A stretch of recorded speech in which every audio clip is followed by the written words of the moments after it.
안녕하세요. 경기대학교 장경원입니다. 온라인 PBL 운영 전략에 대해서 같이 알아보도록 하겠습니다.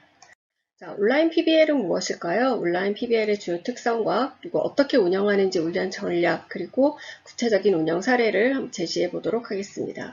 문제 중심 학습 PBL은 학습자들이 실제적인 문제를 해결하는 과정과 결과를 통해서 학습이 이루어지는 교수학습 방법을 말합니다. 온라인 PBL은 이런 PBL이 온라인 공간에서 이루어지는 걸 의미하겠죠. 그래서 학습 활동의 전체 또는 이제 일부분이 온라인 공간에서 협업의 형태로 이루어진다면 우리가 이것을 온라인 PBL이라고 이야기를 합니다.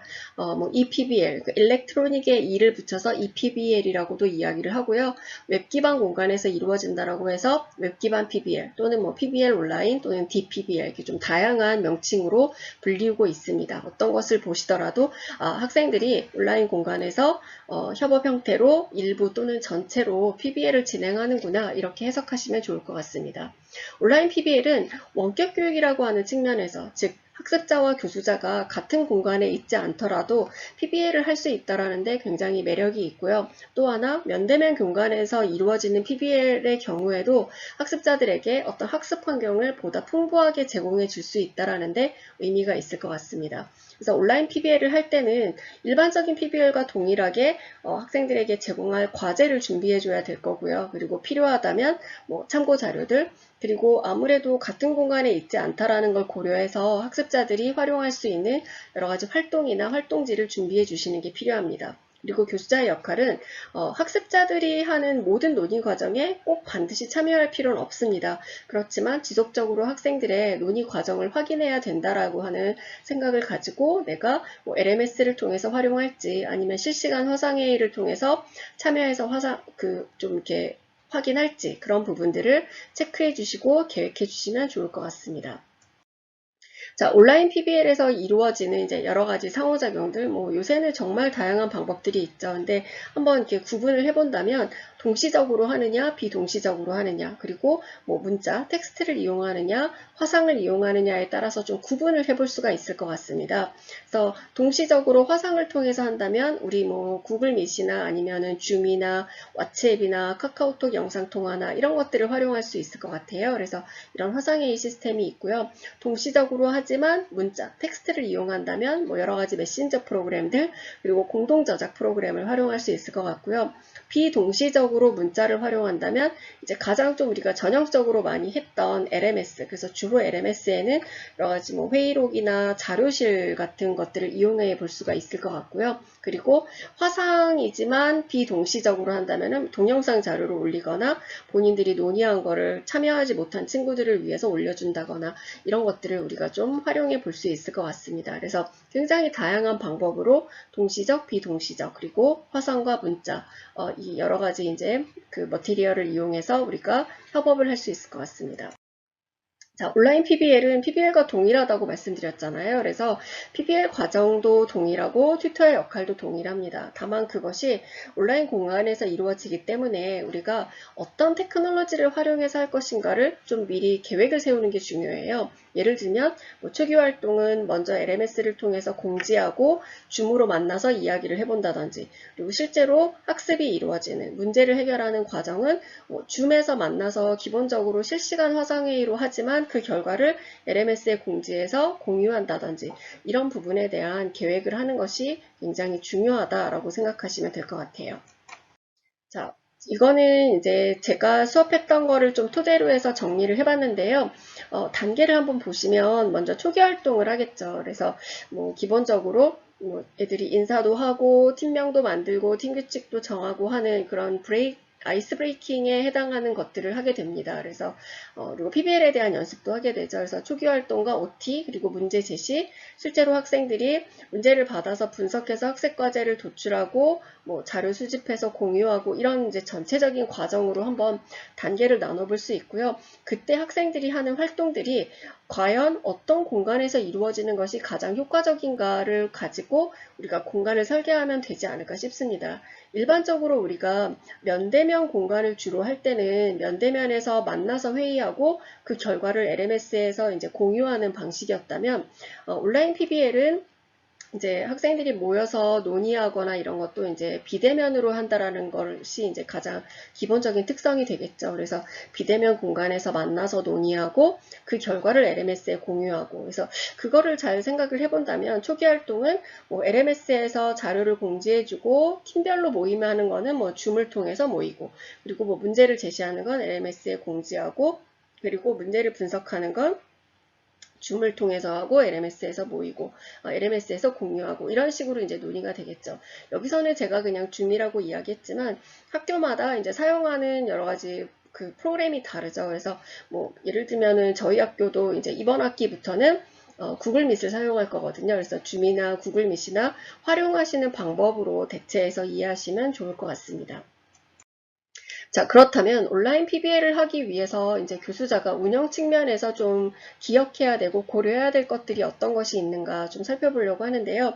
일단 첫 번째, 안내 제공하는 것이 굉장히 중요한 것 같습니다. 이게 같은 공간에 있지 않다라는 것 때문에 결국 우리가 좀 뭐랄까요? 아주 구체적으로 상세하게 안내해 줄 필요가 있는 것 같아요. 그래서 PBL에 대해서 안내하는 건 당연히 기본적으로 해야 되는 것이고요. 그거 이외에 학생들이 활용할 학습 공간이나 프로그램이 무엇인지에 대해서도 명확하게 안내를 해줘야 되고요. 그리고 채팅이나 토의나 온라인 자료 활용하는 것이 익숙하지 않으면 굉장히 스트레스를 받을 수 있거든요. 그래서 그런 부분에 대해서도 조금 친절하게 사전에 안내를 해줄 필요가 있습니다. 그리고 학습자들에게 문제중심 학습이 전체 어느 정도 기간에 이루어지고 평가 준거가 어떤 것이고 이런 것들을 좀 안내를 해주는 게 필요하고요.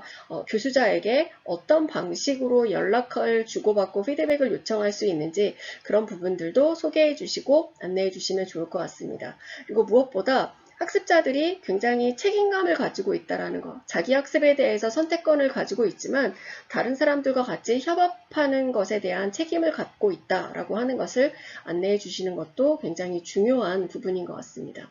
자, 안내를 했다면 이제 연습 기회를 제공해야죠. 그래서 학생들에게 뭐 PBL 과정에 대해서 연습하는 것도 물론 당연히 해야 되지만 그 외에 이런 우리가 사용하는 여러 가지 매체나 테크놀로지에 대해서 익숙해질 수 있도록 연습하는 것도 중요하고요. 그리고 온라인 PBL에서 협력이 의미하는 게 무엇인지 서로서로 질문하는 거, 자료를 공유하는 거, 그리고 팀워크를 배우는 거, 그런 부분들이 중요하다라고 하는 것을 충분히 연습할 수 있도록 뭐 간단하게 어떤 활동을 해보거나 아니면은 뭐 팀빌딩 할 수 있는 기회를 주시면 좋을 것 같습니다.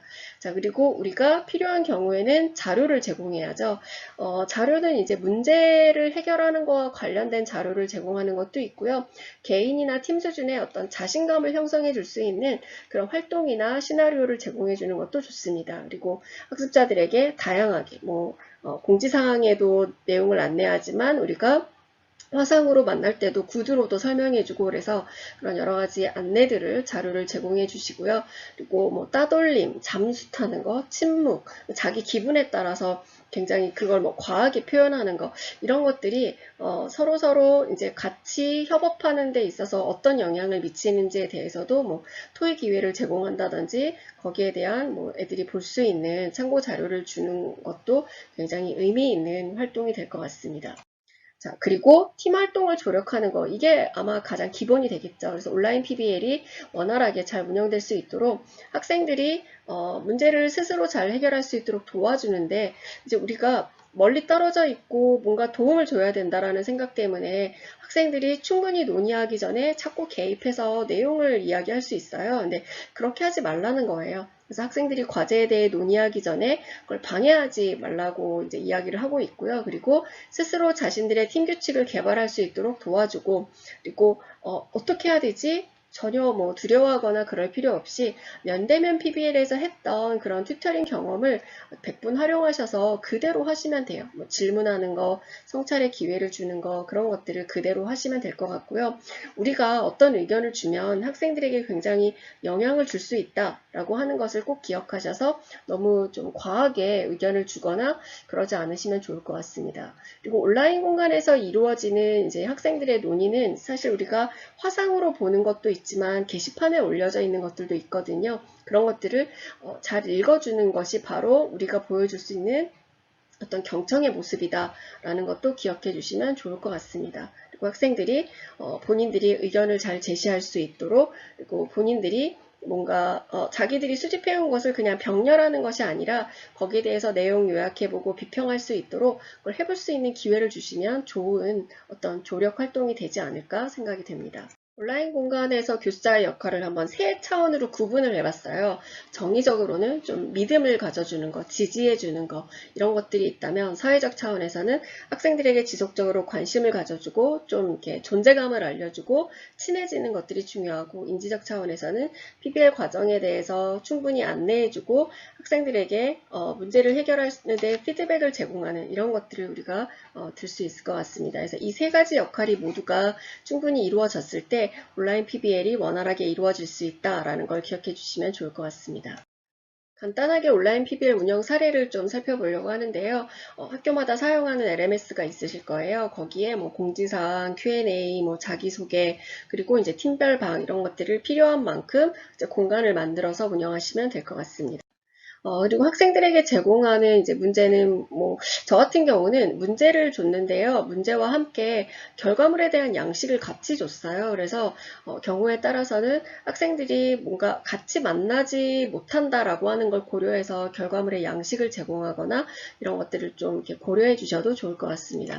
그리고 이제 실제로 뭐 화상으로 만나기도 하고, 그리고 팀별 모임을 하기도 하고 이러죠. 그럴 때 이제 내가 뭐 줌을 활용한다면 또는 뭐 구글 미트를 활용한다면 어떤 공간을 어떻게 활용할 것인지에 대해서도 좀 계획해서 운영해 보시면 좋을 것 같고요. 그리고 학생들이 실제로 팀별 결과물을 발표할 때도 우리가 양식을 만들어 주어서 그때그때 이제 아주 좀 효과적으로 이제 기입하고 그거를 이제 뭐 업로드해서 제출하거나 공유하기 쉽도록 운영하시면 좋을 것 같습니다. 자, 그리고 팀별 활동을 하는 데 있어서 나중에 얼마나 열심히 성실하게 참여했는지에 대해서 평가할 수 있도록 이런 평가표도 만들어 주시고요. 그리고 성찰할 때 사용할 수 있도록 성찰 양식도 만들어 주시면 좋을 것 같습니다. 온라인 PBL, 분명히 면대면 PBL과 많은 부분 유사하고 또 다른 면도 있지만 그 다르다라고 하는 면이 결국은 온라인 공간에서 체계적으로 이루어질 수 있도록 이런 양식을 좀 만들어서 활용한다거나 그런 것들로 우리가 얼마든지 좀 재미있게 알차게 운영할 수 있을 것 같습니다. 예, 수고하셨습니다.